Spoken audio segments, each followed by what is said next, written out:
तो आज हम बात करेंगे अंकगणित की आधारभूत प्रमेय। इसे इंग्लिश में कहते हैं the fundamental theorem of arithmetic. तो अंकगणित की आधारभूत प्रमेय क्या होती है, पहले इसको समझते हैं। तो इसकी परिभाषा होगी कि यदि किसी भाज्य संख्या को अभाज्य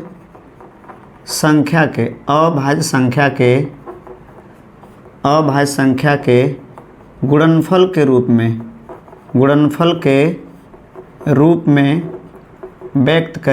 में व्यक्त करें तो प्राप्त गुणनफल में अभाज्य संख्या के गुणनखंड आने वाले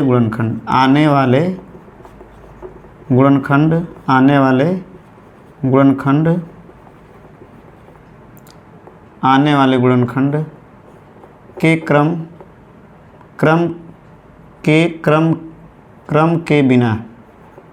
के बिना अद्वितीय होते हैं। अद्वितीय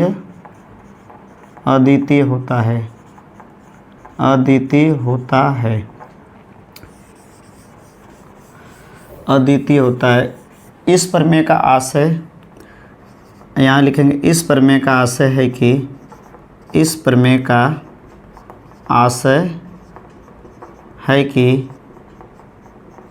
है कि किसी भाज्य संख्या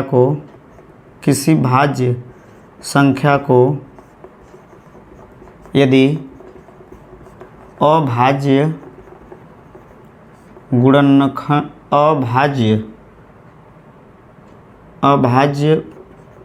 गुणनखंड के गुणनफल के रूप में लिखें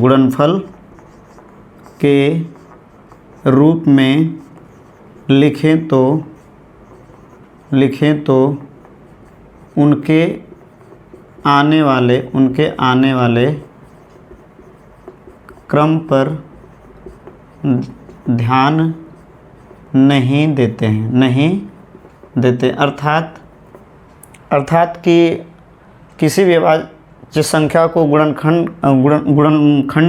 के रूप में लिखते समय हम लोग इसको पहले नंबर पे और दूसरे नंबर पर कहीं भी रख सकते हैं। जैसे एग्जाम्पल, अगर 210 दिया है 210, तो हम इसको अभाज्य गुणनफल के रूप में लिखेंगे। जैसे 2 से काटेंगे तो हो जाएगा 105, 2 से अब 3 से कटेगा तो हो जाएगा 35, फिर 5 से, फिर 7 से। तो इसमें देखिए फर्स्ट इसका अद्वितीय प्रकार होगा। अद्वितीय प्रकार 2 × 3 × 5 × 7। इसका सेकेंड अद्वितीय प्रकार होगा अद्वितीय प्रकार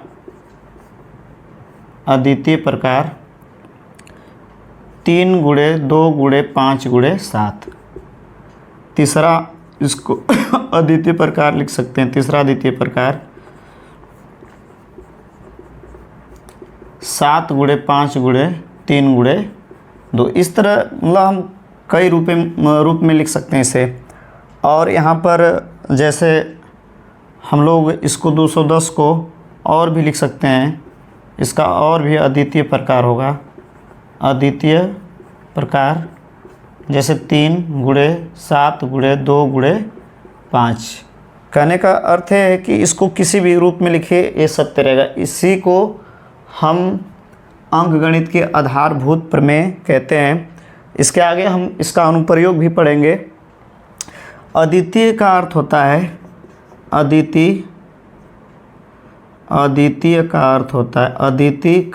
अद्वितीय को इंग्लिश में यूनिक बोला जाता है। अद्वितीय का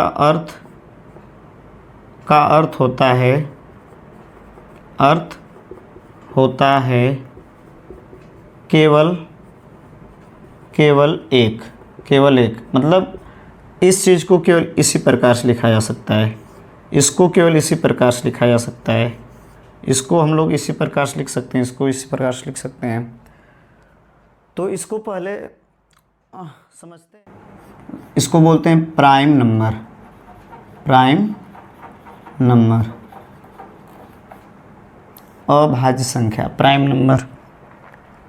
तो अभाज्य संख्या होती क्या है? अभाज्य संख्या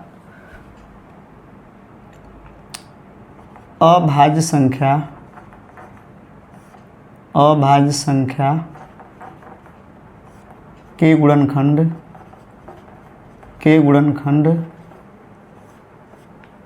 केवल एक व स्वयं होते हैं,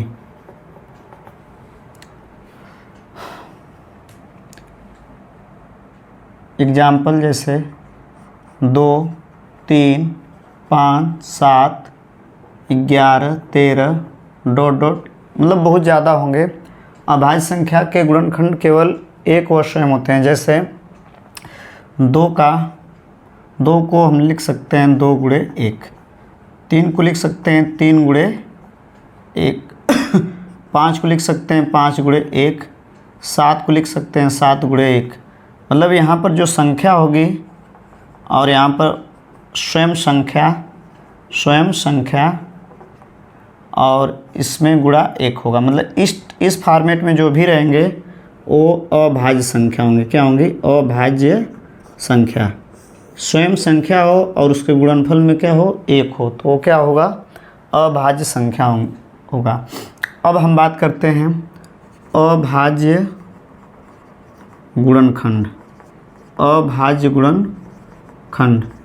इसे बोला जाता है प्राइम फैक्टर। ये क्या होता है? देखिए, यदि किसी भाज्य संख्या को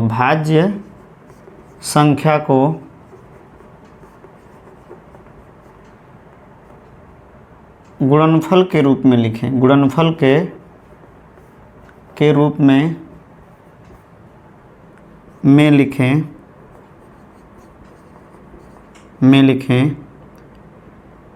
यदि गुणनफल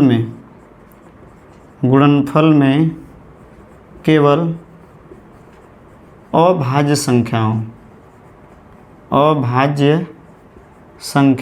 हो तो वे गुणनखंड अभाज्य गुणनखंड कहलाते हैं। अभाज्य गुणनखंड कहलाते हैं। जैसे मैं कह दूं कि 144 का अभाज्य गुणनखंड, तो 144 को हम लिख सकते हैं 2 से 72, 2 से 36, 2 से 18, 2 से 9, फिर 3, फिर 1। तो यहाँ पर हो जाएगा 144 बराबर 2 गुणे 2 और 3 गुणे 3। तो इसे आ करके भी लिख सकते हैं 2 के पावर 4 और 3 के पावर 2। और बहुत संख्याएं होती हैं, जैसे हम 20 को लिख सकते हैं 2 दूना के 4, 25 20, मतलब 2 के पावर 2 गुणे के 5। जैसे 6 को लिखना है तो 2 गुणे के 3। अगर हम 10 की बात करें तो 2 गुणे के 5। अगर 20 की बात करें तो 2 गुणे 2 गुणे 5, मतलब 2 के पावर 2 गुणे 5। अगर हम 40 की बात करें तो 2 दूना के 4 दूना के 8, 25 के 40, 2 के पावर 3 गुणे के 5। अगर मैं 100 की बात करूं तो 2 गुणे 2 दूना के 4, 25 20, 25 100। तो इसे लिखेंगे 2 के पावर 2 और 5 के पावर 2। अगर हम बात करें 70 की, तो इससे लिख सकते हैं 2 गुणे 5 गुणे 7। तो इस तरह जब भी हम किसी भाज्य संख्या का मतलब गुणनखंड करें, यदि गुणनखंड में केवल अभाज्य संख्या शामिल हो तो वह अभाज्य गुणनखंड कहलाती है उस संख्या की। अब हम इसके बाद पढ़ेंगे गुणनखंड वृक्ष। गुणनखंड वृक्ष क्या होता है, देखिए, यदि किसी संख्या, किसी भाज्य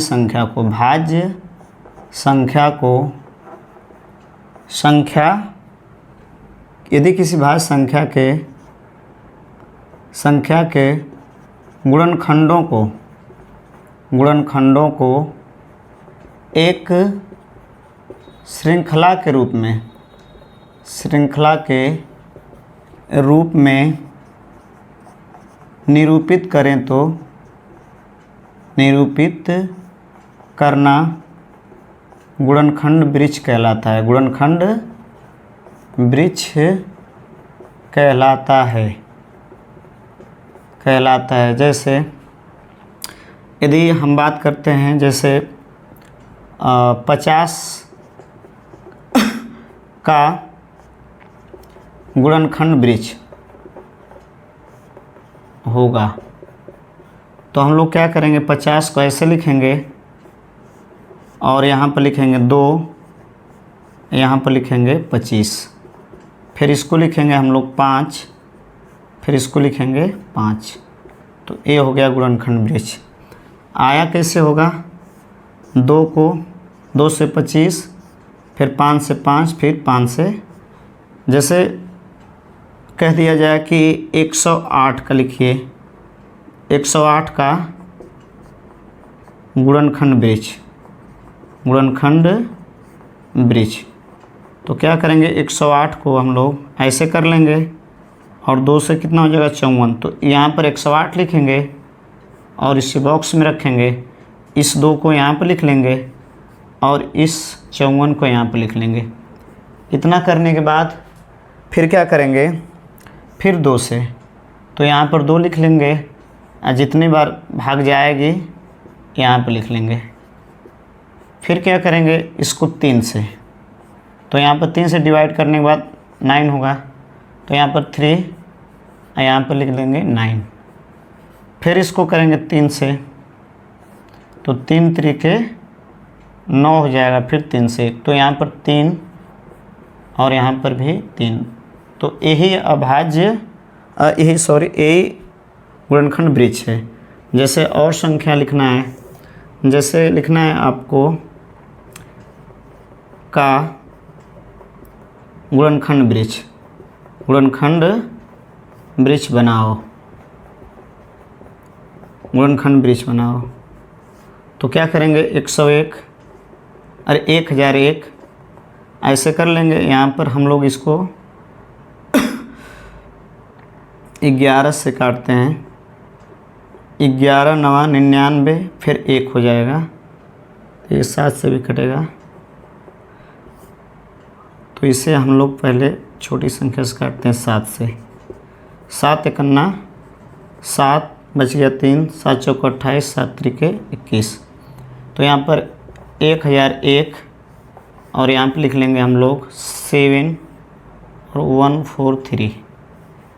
फिर हम लोग अब इसे काटेंगे 11 से। 11 करना 11, 11 तिया के 33, तो यहाँ पर हो जाएगा 11 और यहाँ पर हो जाएगा 13, क्योंकि अब किसी संख्या से कटेगा नहीं।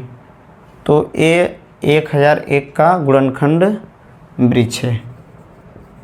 1001 का क्या है, गुणनखंड वृक्ष है। जैसे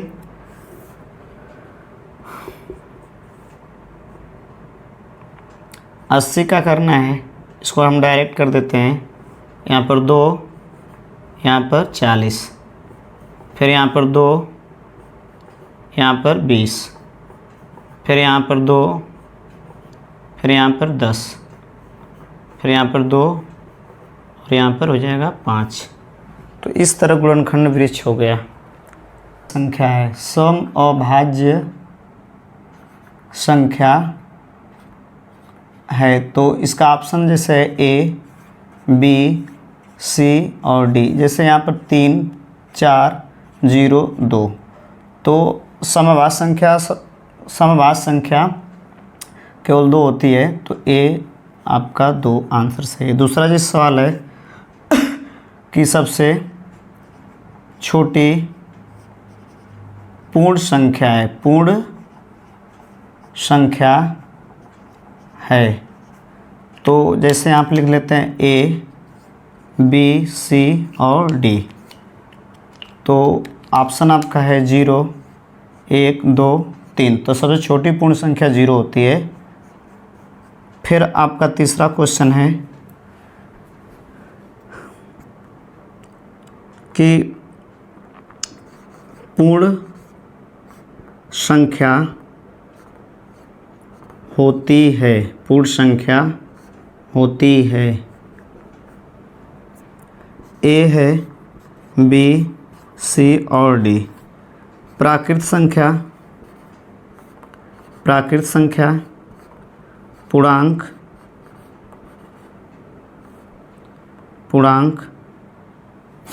पूर्ण संख्या होती है, प्राकृत संख्या और परिमेय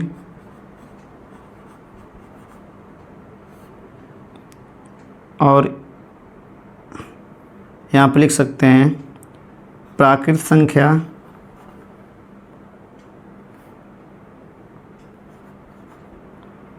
मतलब यहाँ पे लिख सकते हैं सभी, यहाँ पे लिख सकते हैं सभी। तो इसमें सभी हो जाएगा, मतलब ये सही है, सभी सही है। जैसे कहने का मतलब ये है कि पूर्ण संख्या पूर्णांक को भी कह सकते हैं, जैसे पूर्णांक 0, 1, 2, 3 ये भी होता है, लेकिन सभी नहीं होते हैं। और परिमेय हम लोग 0 को भी कह सकते हैं। यहाँ पर एक होगा कि सभी परिमेय पूर्ण संख्या नहीं होते हैं, लेकिन पूर्ण संख्या परिमेय होती है। सभी पूर्णांक पूर्ण संख्या नहीं होते हैं, लेकिन सभी पूर्ण संख्या पूर्णांक होते हैं। सभी प्राकृत संख्या पूर्ण संख्या होती हैं, लेकिन सभी पूर्ण संख्याएं प्राकृत संख्या नहीं होती। 0 को इसमें सम्मिलित नहीं किया जाएगा। और क्वेश्चन यहाँ पर 4 है, जैसे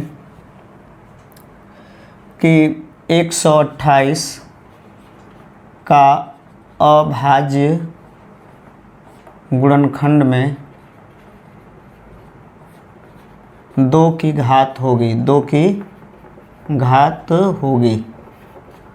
तो यहाँ पर ऑप्शन है आपका ए, बी, सी और डी। जैसे यहाँ पर 7, 4, 5, 6।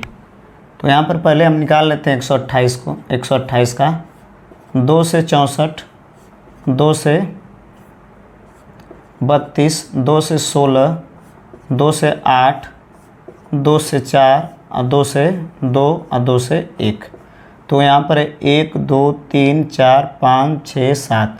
तो 128 का अभाज्य गुणनखंड में 128 के अभाज्य गुणनखंड में 2 की घात होगी 7। तो इसका मतलब ये सब गलत हो गए। 5वां क्वेश्चन है कि 100 के अभाज्य गुणनखंडों के घातों का योगफल।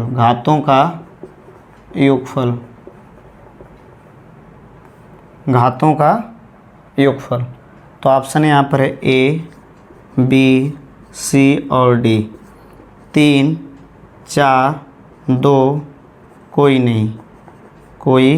नहीं। तो इसमें 100 का हम निकालते हैं, जैसे 2 दूना के 4, 25, 20, 25, 100। तो इसका हो जाएगा 2 के पावर 2 और 5 के पावर 2। तो योगफल निकालना है किसका, घातों का। तो एक घात यहाँ 2 और यहाँ पर 2, तो इसका हो जाएगा आंसर 4। तो ये आपका सही है और बाकी सब क्या हो जाएंगे, गलत हो जाएंगे। 6 है सवाल। 6 सवाल है कि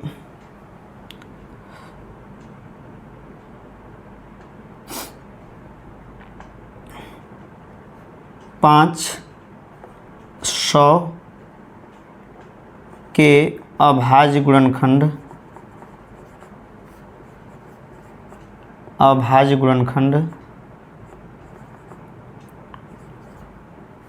हैं। 500 के अभाज्य गुणनखंड हैं, जैसे A, B, C, D। जैसे 2 के पावर 3 और 5 के पावर 2, 2 के पावर 2 और 5 के पावर 3, 2 के पावर 2 गुणे 5 के पावर 4 और 2 के पावर 4 गुणे 5। तो देखते हैं इसका पहले 500 को हम लोग करते हैं 500 का अभाज्य गुण। 2 दूना के 4, 4 पच्चे 20, 20 पच्चे 100, 100 पच्चे 500। तो इसका हो जाएगा 2 के पावर 2 और 5 के पावर 3। तो इसका मतलब A गलत, A सही, A आपका गलत, A गलत। तो इस तरह हमने 6 क्वेश्चन पढ़े हैं। बताता है जैसे यदि किसी भाज्य संख्या यदि किसी दो या दो से अधिक भाज्य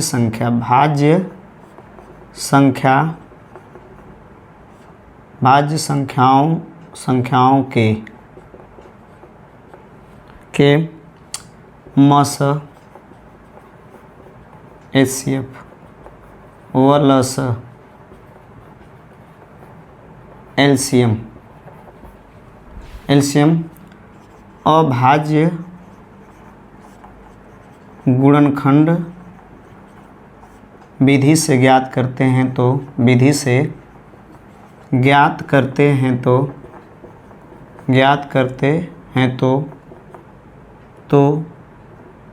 वहाँ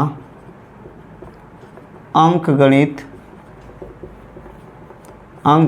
की आधारभूत प्रमेय का प्रयोग होता है क्योंकि वहाँ पर हम लोग अभाज्य संख्याओं का ही प्रयोग होता है। तो जैसे HCF क्या होता है देखते हैं। HCF इसको बोलते हैं हम लोग, पहले HCF से पहले हम लोग समझ लेते हैं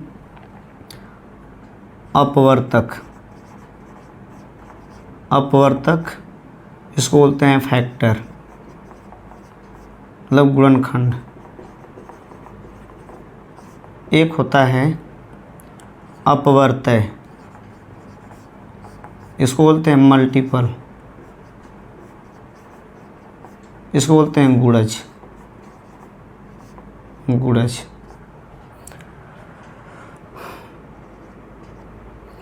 तो अपवर्तक क्या होता है, जैसे 12 का अपवर्तक कहा जाए, 12 का अपवर्तक तो गुणनखंड को एक कहा जाता है 1, 2, 3, 4, 6, 12। मतलब इससे 12 को ये सब काट सकें और इनके गुणनखंड 12 के गुणनखंड में शामिल होते हैं। जैसे 12 का अपवर्तय बोला जाए तो 12 का अपवर्तय होगा 12, 24, 36, 48 और डॉट डॉट। इनकी संख्या क्या होती है, सीमित होती है, और इनकी संख्या क्या होती है, असीमित होती है। असीमित मतलब बहुत ज़्यादा, डॉट डॉट लगा। इनकी संख्या केवल 1, 2, 3, 4, 6, 12 है। अब बात करते हैं HCF की। HCF को बोला जाता है highest common factor, highest common factor.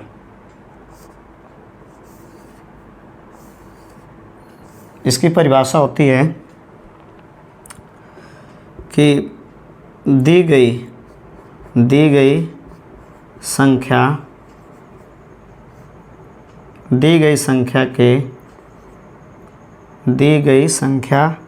संख्याओं के संख्याओं के उभयनिष्ठ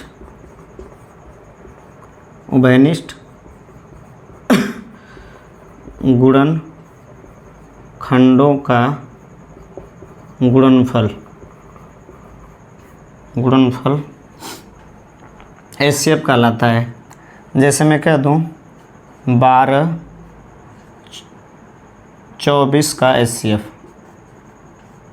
तो आप क्या करेंगे, 12 का लिखेंगे 2 दूना के 4 तिहाई 12, और 24 का 2 दूना के 4 4 दूना के 8 8 त्रिके 24। तो HCF क्या हो जाएगा, देखिए इसमें हो जाएगा HCF 2, फिर इसका हो जाएगा 2, और ये हो जाएगा 3, तो इसका हो जाएगा 12 आंसर हो जाएगा। या ऐसे निकालना है 12 का, तो 12 24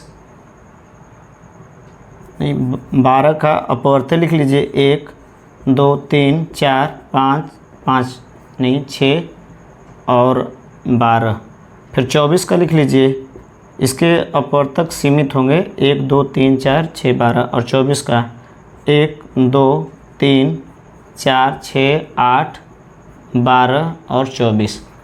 तो हाईएस्ट का मतलब होता है कि बड़ा, तो बड़ा इधर से चलेंगे, देखिए इधर 12 है, इधर भी 12 है, तो ये हो जाएगा आपका HCF क्या हो जाएगा, इसका 12 हो जाएगा। HCF हो गया इसका 12।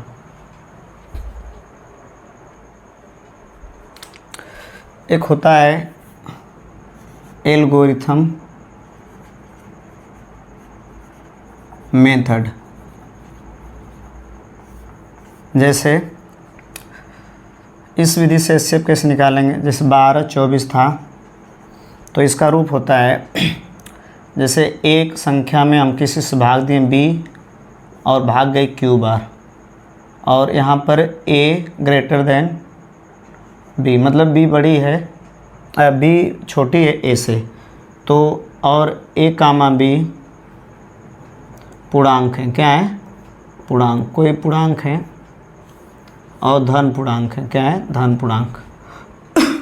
तो अगर मैं B से भाग दूं A में, तो मान लीजिए कि एक बार Q पूर्णांक पर गई है और यहाँ पर हमारा रिमाइंडर R है, तो हम लोग इसको ऐसे लिख सकते हैं, जैसे यहाँ पर होता है भाज्य, यहाँ होता है भाजक, और यहाँ होता है भागफल,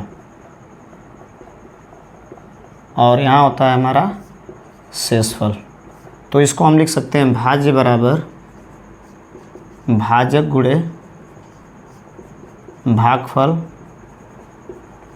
प्लस शेषफल। तो यहाँ पर लिख सकते हैं हम लोग, यहाँ पर A, यहाँ पर B, और यहाँ पर भागफल की जगह क्या लिखेंगे Q प्लस R। और यहाँ पर होता क्या है कि जो R होता है 0 से बड़ा बराबर, 0 से बड़ा और बराबर, और भाजक से छोटा होता है। जैसे अगर कहा जाए कि 4 से मैं किसी भी संख्या में भाग दे दूं, जैसे 13 में भाग दे दूं, किसी भी संख्या से 4 से किसी भी संख्या में भाग दें, तो किसी भी संख्या में भाग दे तो शेषफल हमारा या तो 0 होगा, या तो 1, या तो 2, या तो 3। तो इसका मतलब कि अगर 4, देखिए 4 क्या है, यहाँ पर जो रिमाइंडर है, जैसे हमने 4 से भाग दिया है तो यहाँ पर 4 लिख देंगे, और यहाँ पे या तो 0 लिखेंगे, या 1, या 2, या 3। तो हमारा जो शेषफल होगा या तो 0 होगा, या तो 1 होगा, या तो 2, या तो 3। तो A बड़ा होगा किससे, A 4 बड़ा होगा हमेशा। तो यहाँ पर लिखा गया जो शेषफल होगा वो 0 के बराबर होगा, या तो बड़ा होगा, और छोटा होगा किससे, भाजक से। तो शेषफल हमेशा भाजक से छोटा होता है, और 0 के बराबर और 0 से बड़ा होता है। तो इसमें क्या होगा कि यदि, यहाँ पर आते हैं, यदि R बराबर क्या होगा 0, तो B बराबर क्या होगा HCF होगा, क्या होगा HCF, B बराबर क्या होगा HCF। तो यहाँ पर इसको थोड़ा देखते हैं। जैसे हम लोग क्या करेंगे, 12 से 24 में भाग देंगे तो 12 दूना के कितना हो जाएगा 24। तो अगर मैं इसको लिखूँ इस तरह 24 बराबर 12 गुणे 2 प्लस और रिमाइंडर की जगह क्या है 0, तो 24। यहाँ पर देखें R बराबर क्या है 0, तो HCF बराबर क्या होगा आपका 12 हो जाएगा। यहाँ पे ये आंसर हो गया HCF। जैसे कह दिया जाए कि 10 और 36 का HCF एल्गोरिथम विधि से, तो यहाँ पे लिखेंगे 36 और 10, तो ये 10 यहाँ कितना हो जाएगा 30, यहाँ पर 6 हो जाएगा। तो इसको 36 को ऐसे लिखेंगे 36 बराबर 10 गुणे 3 प्लस 6। फिर क्या करेंगे, इसको हम लोग ऐसे लिख लेंगे 6 कन्ना 6, तो यहाँ पर हो जाएगा 4, तो 10 बराबर हो जाएगा 6 गुणे 1 प्लस 4, फिर 4 से 6 में, तो 4 एकन्ना 4, तो यहाँ पर हो जाएगा आपका 6, 4 गुणे 1 प्लस 2, फिर 4 में 2 दूना के 4, तो यहाँ हो जाएगा 4 बराबर 2 गुणे, देखिए 2 गुणे 2 अब प्लस रिमाइंडर की जगह क्या लिखेंगे 0। अब R बराबर 0 है तो HCF बराबर क्या होगा, यहाँ से आपका 2 हो जाएगा। तो ए एल्गोरिथम विधि से क्या हो गई HCF निकाले हैं।